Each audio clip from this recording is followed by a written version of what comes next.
નમસ્કાર, હું માહિના સરસ્વતી સર્જરી ન્યૂઝમાં આપનું હાર્દિક સ્વાગત છે।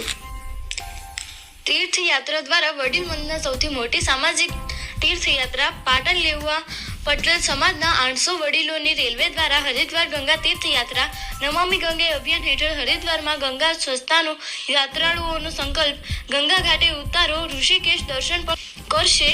હરિદ્વારમાં 7 દિવસના રોકાણ દરમિયાન ભાગવત કથાનું આયોજન વિવિધ મનોરથો યોજાશે। ભક્તિભાવ સાથે યાત્રા યાદગાર બનશે।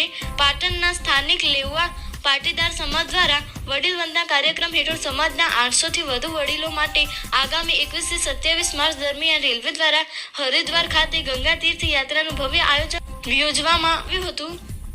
તમામ યાત્રાળુઓ 19 અને 20 માર્ચ અલગ અલગ જથ્થામાં પાટણ અને ઊંઝા સ્ટેશનેથી હરિદ્વાર માટે પ્રયાણ કરશે। 21 માર્ચથી વડીલો હરિદ્વારમાં શ્રીમદ ભગવત કથાનું રસપાન કરશે।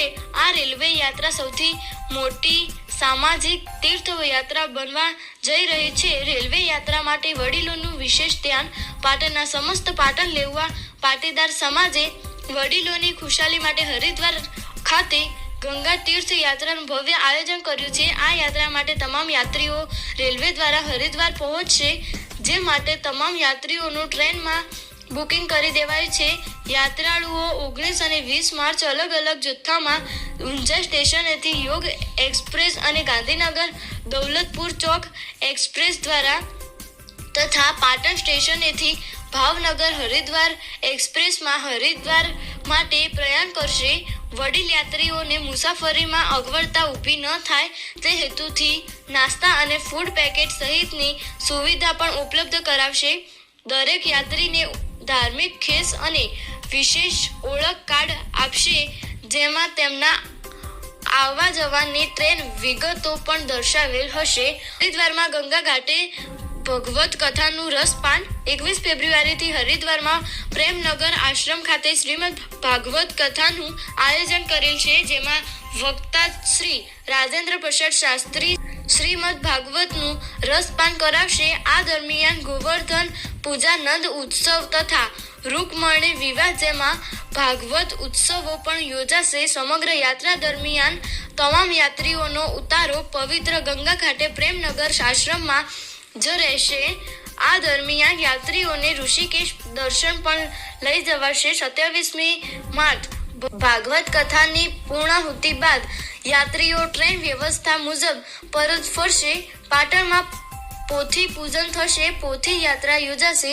યાત્રાના ભવ્ય આયોજનના ભાગરૂપે 5મી માર્ચ મુખ્ય યજમાન મહેન્દ્રભાઈ જયંતીલાલ પટેલના નિવાસ સ્થાને પત્રિકા લેખનનું આયોજન કરવામાં આવ્યું હતું, જેમાં મોટી સંખ્યામાં સમાજ લોકો ઉપસ્થિત રહ્યા હતા। જે બાદ સમાજના દરેક ઘરે તથા મહેમાનોને આમંત્રણ પત્રિકા મોકલીને પોથી યાત્રા તથા તીર્થયાત્રામાં સામેલ થવા આમંત્રણ આપશે। યાત્રામાં સામેલ થયેલ પોથી યજમાનના પરિવારજનો પાટણ ખાતે જ પોથી પૂજનનો લાભ લઈ શકે તે હેતુથી યાત્રાના 2 દિવસ અગાઉ 18મી માર્ચ પાટણમાં ભવ્ય પોથી પૂજન તથા પોથી યાત્રાનું પણ આયોજન કરાયું છે।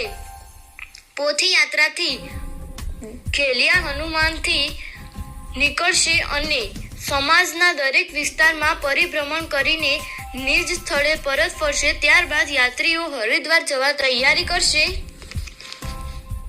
યાત્રીઓને સમગ્ર ગંગા તીર્થ યાત્રા નિઃશુલ્ક કરાવી શકાય તે હેતુથી મુખ્ય યજમાન ભાવનગર ઉત્સવના મનોરથીઓ ઉપરાંત 40 થી વધુ ભોજન પ્રસાદ યજમાનશ્રીઓની સેવા લેવામાં આવી છે। વંદના અંતર્ગત વડીલોને અગાઉ સોમનાથ ખોડલધામની 2 દિવસીય સફળ યાત્રા કરાવી ચૂક્યો છે। આ ઉપરાંત શક્તિ વંદના અંતર્ગત 3 વેક્સિનેશન કેમ્પ યોજીને સમાજની 9 થી 28 વર્ષની 800 થી વધુ દીકરીઓને સર્વાઇકલ કેન્સર પ્રતિરોધક રસી પણ આપી દીધેલ છે। હર ગંગે સમસ્ત પાટણ લેવા પાટીદાર સમાજ આયોજિત હરિદ્વાર ગંગા તીર્થયાત્રા 2 જે તારીખ 21 થી 27 માર્ચના રોજ હરિદ્વાર પ્રેમનગર આશ્રમ મુકામે ભાગવત કથાનું આયોજન કરેલું છે, જે અંતર્ગત આજ રોજ વિધિવત રીતે પત્રિકા પૂજન કરેલ છે. તારીખ 18 માર્ચના રોજ અહીંયા પોથી યાત્રા પૂજન તથા પોથી યાત્રા અને પોથી પૂજનનું આયોજન પણ કરેલ છે. પાટણથી ઊંઝા 2 ટ્રેનોમાં સમસ્ત સમાજના 800થી વધુ યાત્રીઓને હરિદ્વાર મુકામે ભાગવત કથામાં લઈ જવાના છે. એ માટે 2 ટ્રેનો છે. ટ્રેનની અંદર ફૂડની પણ વ્યવસ્થા કરેલ છે, કાર્યકરોની વ્યવસ્થા છે અને સમસ્ત જે યાત્રીઓ છે એ એક જ જગ્યાએ પ્રેમનગર આશ્રમમાં રહેવાના છે અને સમગ્ર સમાજના દાતાઓને આ પ્રસંગે ખૂબ ખૂબ સહકાર મળેલો છે, જેનો ખર્ચો આશરે 80થી 90 લાખ રૂપિયા જેવો થઈ શકે છે. ત્યાં શું કાર્યક્રમ છે? ત્યાં 7 દિવસની કથા, જેમાં 2 થી 3 દિવસ ઉત્સવ રહેશે, જે સાંજની કથા રહેશે, વત્તા રાસ ગરબા, સામૂહિક તર્પણ વિધિ, ભજન, એ બધા જ કાર્યક્રમો ગંગા કિનારે અને ત્યાં ગોવર્ધન આશ્રમમાં કરવામાં આવશે.